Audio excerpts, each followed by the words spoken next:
Help! Your home, my home, might not be as Christian as we think. In this episode, we're going to talk about how society is teaching all kinds of myths that are contradictory to Christianity. And as parents, we need to be aware of these myths because they're coming into our home whether we like it or not, through YouTube, through Netflix, through other social media platforms. And I'm not against any of those platforms, but we do need to be aware of the myths that our kids are being faced with each and every day. In this episode, we're going to talk about it. Stay tuned.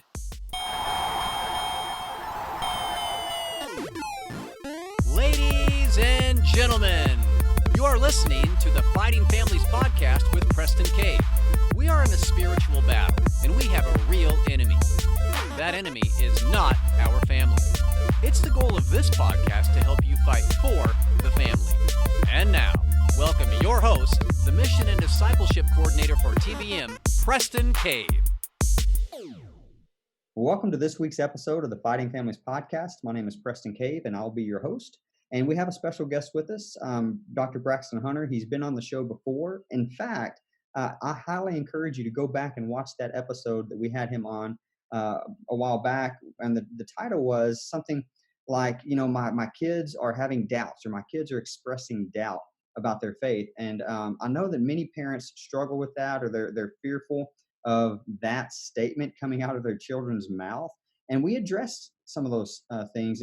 And Braxton, just a quick overview of what we talked about. You talked to us a little bit about the facts of the resurrection, why we can believe that's a historical event that actually happened, and the fact that the resurrection will actually inform what we believe about the gospel, the trustworthiness of the gospels.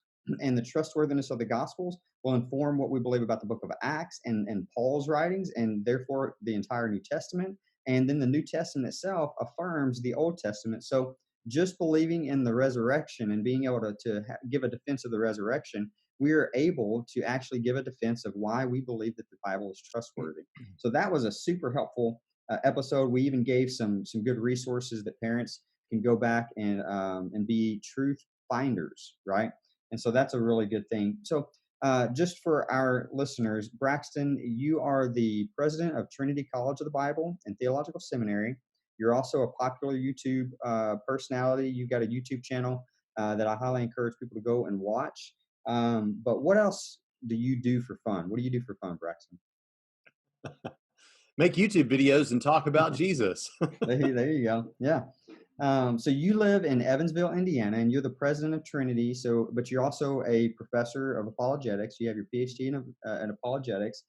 So you're super informed. You're super academic. But what I love about you, and I said this in the last episode, what I love about you is that you're super practical, and I can take the content that you give me, and I can actually put it into practice today. And in this episode, we're really going to be talking about how we can set a culture in our families to be able to answer tough questions and to make it be free for our kids to ask questions, for us just to kind of talk about different things. The first episode we talked about was when our kids are experiencing skepticism or doubts. But are there things that we can do now to set a culture to where maybe our kids will never get to that point because they know that they can easily ask mom and dad different questions or have open conversations? What do you think? Yeah, I think that's true. My parents were Christian apologists without necessarily being such in any official sense. I don't think either one of them had any particular training in apologetics. My dad had seminary degrees, but not in that.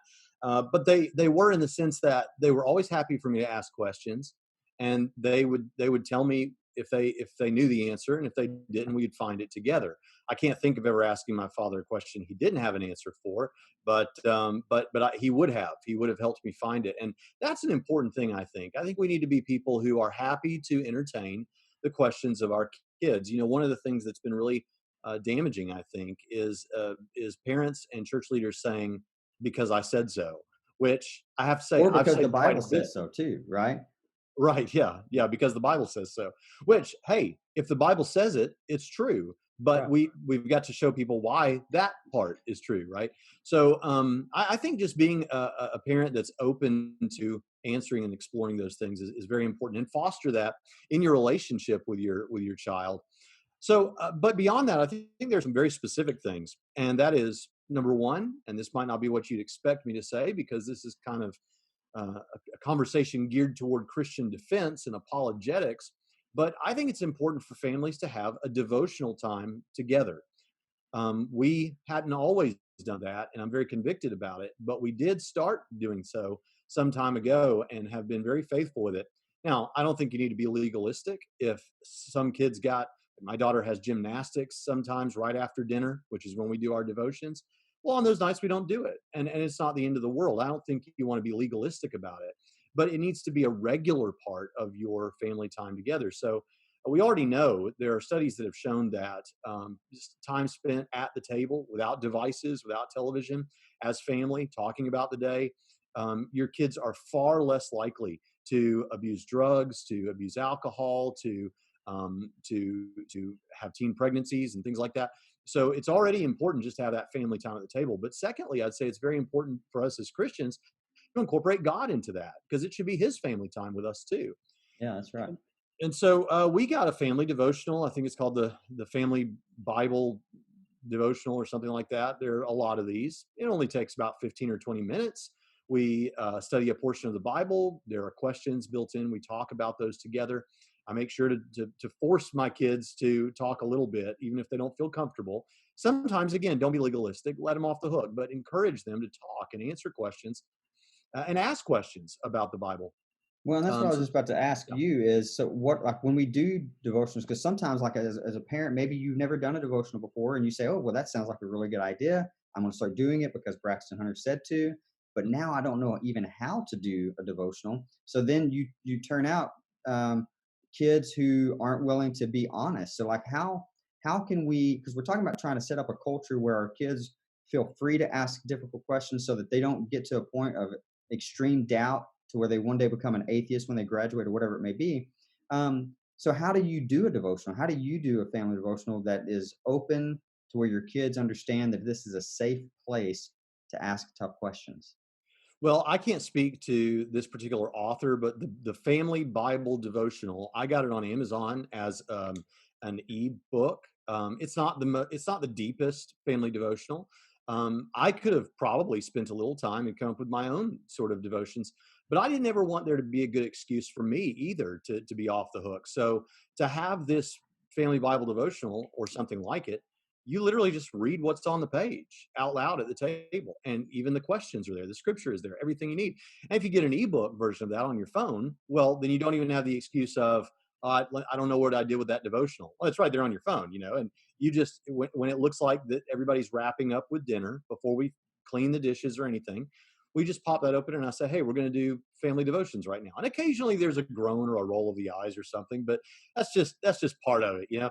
But go ahead. Yeah. No, I was just going to say, a lot of times parents they'll take that as oh man, I guess I'm just not going to do it. We are the parents. Let's step up and lead, even when the kids roll their eyes. But I promise you, my dad drugged me to church growing up. I had a drug problem, right? It was No my dad problem. he drugged me to church. But I am so grateful that he drugged me to church because he was being the parent. He was leading me and leading our family in that way. So yeah, if they roll their eyes, hey, they'll be fine. Trust me. Yeah. Yeah. So anyway, so then we just go through the devotion. It's a passage from the Bible, some reflective thoughts from the author of the devotional. It's been pretty good. Sometimes it gives you a little historical background, things like that. And then you have questions. What did you think about this? So last night, let's see, last night was, I think, the feeding of the 5,000. But the night before that, because it goes around in the Bible, was Elijah it was Elijah and the widow who God miraculously brought more oil Oh, in her oil jar. And so the author of this devotional was paralleling those two instances of God providing for their literal needs, the hunger that people have. And then there was an application. And my kids, I'd ask them, how are these two stories similar? And they had to arrive at that on their own. And then, of course, we do prayer. And that devotional will set you up for prayer. But I usually just at that point say, hey, what are your prayer requests? And that opens up a good time of discussion, too.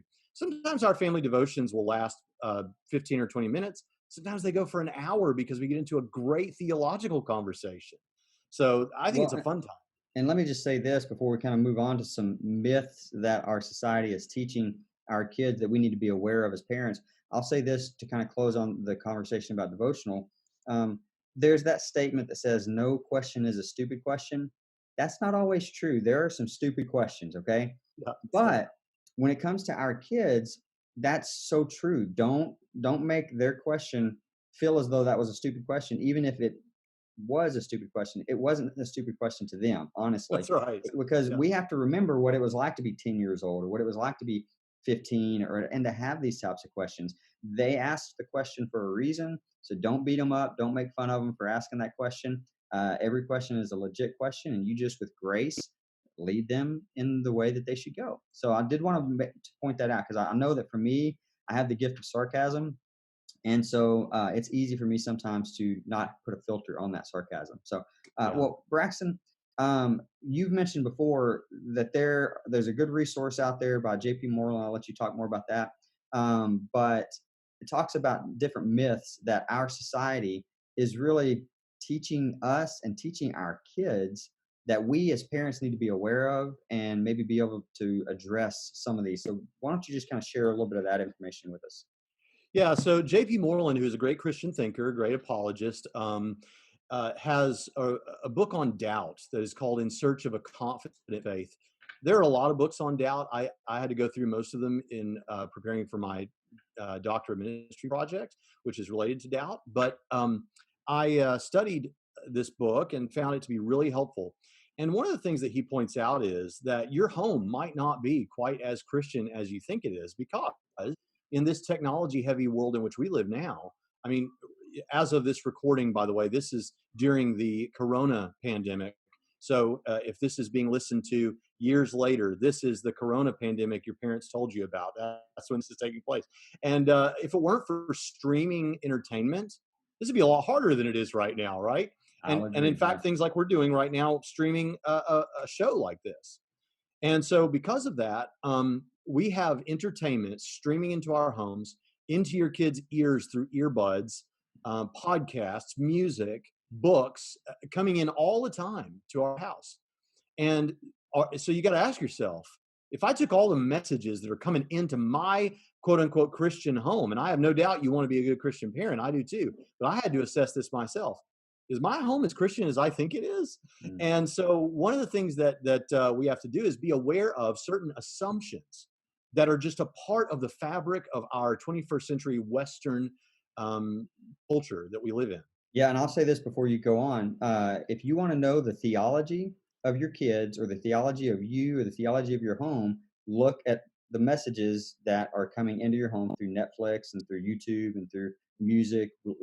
You want to know the theology of a person, look at what they listen to and what they watch. That's really good. So, okay, yeah, Yeah, I'm and all ears now.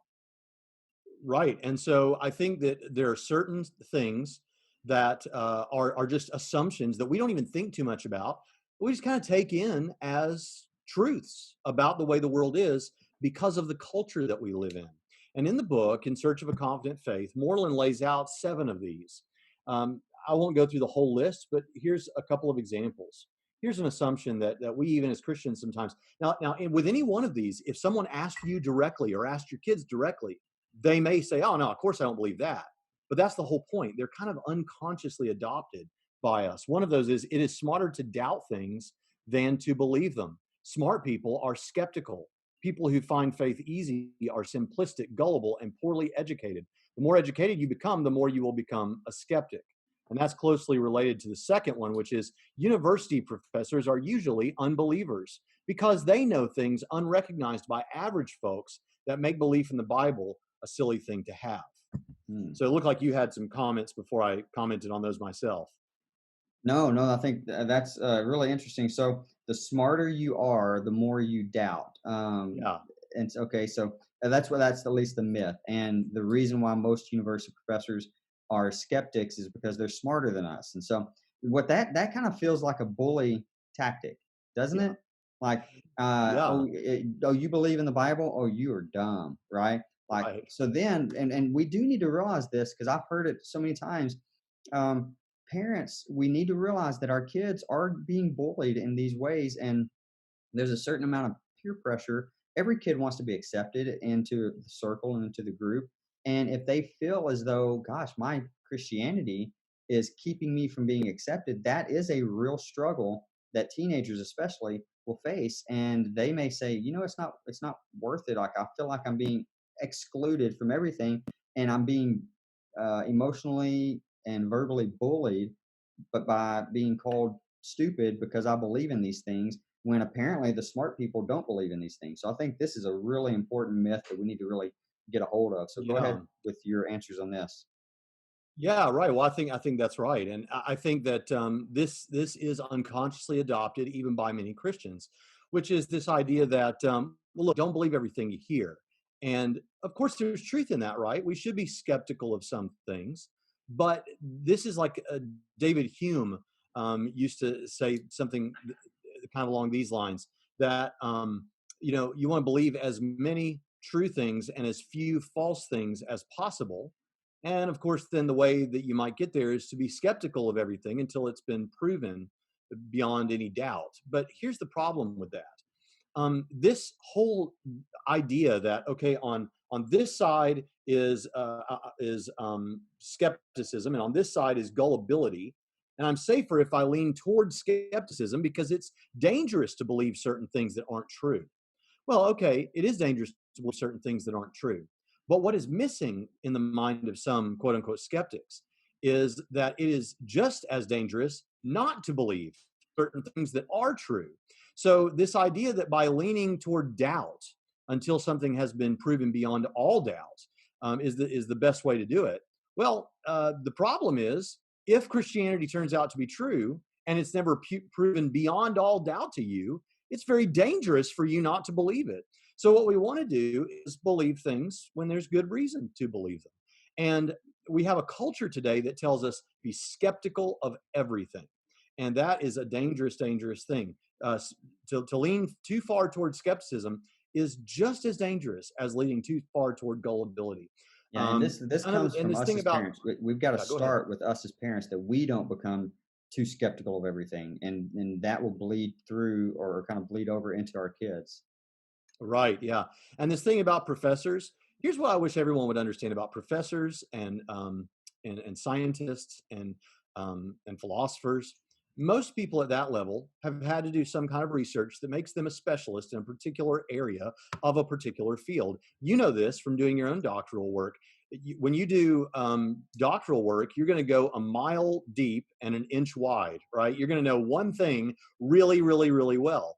So occasionally we'll have atheist professors begin to write books, or atheist scientists like Richard Dawkins, for example, will write books about why Christianity's false or God doesn't exist or something.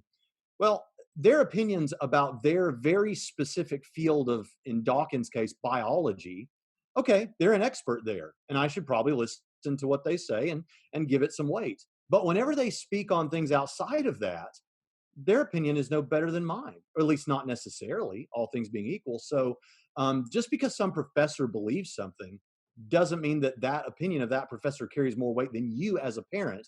And we need to point those things out. That's Other, good. So a professor of history, a professor of American history, they're not going to be an expert on the historicity of the resurrection, right? right, yeah. And so if they speak towards that, it's like, well, you're just a layperson like I am. You don't know any more than I do, really.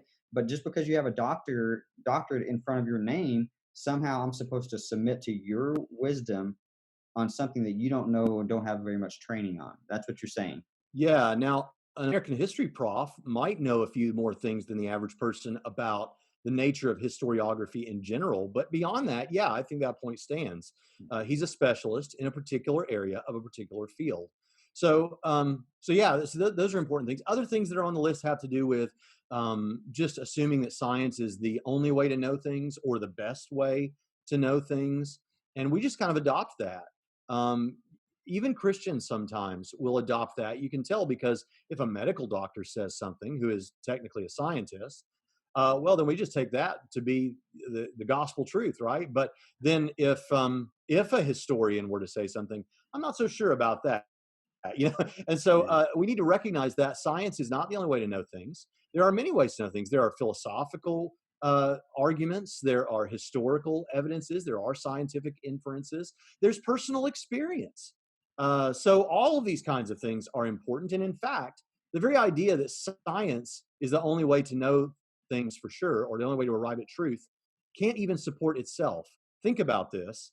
I don't mean to get too philosophical, but the claim that science is the only way to know that something is true, that claim can't be demonstrated scientifically. So it's what we call in philosophy a self-referentially incoherent statement. In other words, it's dumb. And so I like what you the want to latter do, explanation. It's dumb. I can yeah, it's understand that.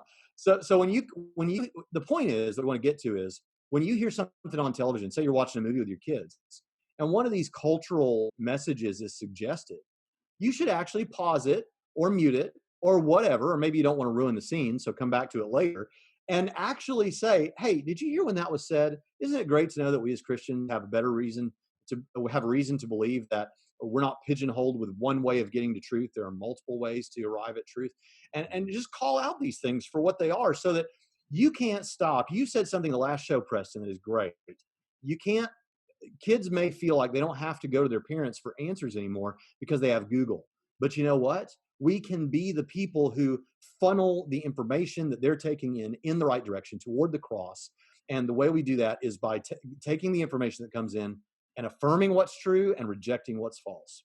Yeah, that's really good. And I'll tell you, you'll be proud of me because the other day we were watching a Marvel movie, and I can't remember which one it was. I think it was a Spider-Man movie, and they mentioned the multiverse or multi-universe. Or I think it's called the multiverse Yeah, theory, and that comes from science. It's nothing more than science fiction. You know that, and I do too. But the society is really trying to push this multiverse idea on people as some sort of fact. And whenever we hear that it comes from science, well, we think, well, it must be true, right? So I paused it. I didn't care about ruining the scene. I just paused it and I told my kids, I said, hey, do y'all even know what that means? Like where that's even coming from? And we kind of broke it down and we had about a good 20-minute conversation before they were wanting to get back to the movie. It was actually super helpful. But what that was me recognizing that is something that needs to be addressed because that's a myth that society is trying to teach my kids, so I need to address it because they don't even realize that that's what's going on. And I need to be the interpreter of the messages that they're being given. So when we right. talk about developing a culture in our family, these daily, times or at least weekly devotionals that we can have with our kids is one good way to start that. But then all throughout, the Bible says, go and make disciples. Really, the idea is as you go, make disciples. So as you're just going about your day, when you see something like in a movie, like you said, or you see something in society that teaches that clearly is contradictory to what we believe in Christianity, that's when you pause that movie or you pause life and just stop for a second and just say, hey, just want to let you know this is what we believe as Christians, because that's when our kids won't be bombarded with a bunch of doubts because they'll have those doubts addressed all along the way. I think that's super good. What are some other myths that we need to be aware of that society is teaching our kids and teaching us? Well, actually, I'd encourage people just to go check out the book, In Search of a Confident Faith, and there are 7 things there that they should consider um, further. One of those is that religion is a matter of private, personal feelings, which, of course, it's much more than that. And We that can and only that's know trying to things teach through our us not five. to talk about the faith, right? Right? Yeah. Yeah. Yeah, we can only know things through our 5 senses. If the experts can't agree about something, we have no good reason to believe that it's true. Things like this. I just think it's good for us to foster an atmosphere of worldview discussions and defense of Christianity in our homes so that, I mean, like you just pointed out with the Spider-Man flick, we were talking for the audience, we were talking about that yesterday, you and I on the phone. We likely had the same conversation with our kids at the same time on the same day watching the movie. And yeah, I think there are so many examples. Anything can be turned back to a discussion about God. And you don't want to do that to the annoyance of your kids to where they end up feeling like dad's just, ruining the day or what. Everything's got to be all serious and life and death. But it should be regular. It should be a regular thing, that we point to great evidences or I'm sorry, analogies for things from movies or music or directly statements that are made. And I think that's powerful. Yeah, you know, Um, my oldest son, he's a senior this year, and I love watching him watch movies and watch shows or whatever else because all throughout our life we have, you know, just addressed little things, even if it was something like, oh, that's a very illogical way of thinking. We would address those things. We would show the fallacies or the flaws in what people do or think, not in a negative, I'm just being negative Nancy or anything like that, but just in a way to kind of inform our son. And so now whenever we watch certain shows, you can see that he gets it. Like he recognizes and understands when people do things that are wrong or people do things that are just goofy and doesn't make any sense logically. But that didn't happen overnight. That was just a lifelong thing. Just kind of as you're going, just set that culture where you just address certain things, and your kids just know that that's who you are. One thing that we need to be aware of as parents is we cannot put our head in the sand and you know, and encourage our kids to go to church once a week or twice a week and expect them to come out of that with this really vibrant faith, right? Because for better or for worse, our kids are going to reflect our faith and our beliefs more than our pastor's faith and our pastor's beliefs. But if we aren't being proactive and in engaging our kids in faith conversations, then their faith is going to be reflective of what they watch on Netflix and on YouTube. And that's where it gets scary. And so I yeah. think that this is where it's very helpful for us to have these types of conversations with guys like you. As we get ready to close, Braxton, is there anything else you'd like to kind of give us as far as some wisdom in this regard, in this topic? Yeah, let me segue into that by just saying that one of the biggest issues that parents need to know how to talk about is sexuality and gender issues and homosexuality and things like that, because that, in my opinion, is one of the single issues that is doing the most damage. Is because at this point now in our culture, we all know someone who's dealing with that, or our kids do anyway. And if nothing else, they see films and television shows that make it seem that are designed to give you the warm fuzzy feeling or whatever when you see a love story with two men and two women or something like that. And we need to be able to know how to talk about that without sounding like bigots. And obviously, if we do sound like bigots to the culture, hey, I'm not going to back down from the gospel because of the moral flavor of the century in which I happen to live. So I'm not saying that, but we do need to know how to talk about it in a way that makes sense to our kids and upholds the truth of the Bible. So we, it's funny, we mentioned him a lot in the last show that we did together and this one, but Sean McDowell has done some great work on that. And others have as well, that you can check out and get some good resources there. I have some videos related to that too. But that brings us to this kind of pastoral moment where I would say, I know a lot of the well-known apologists today, and at least two of them have children that are either agnostic in one case or atheist in at least one other case. Children of Christian apologists whose whole ministry is built around giving reasons to believe that Christianity is true.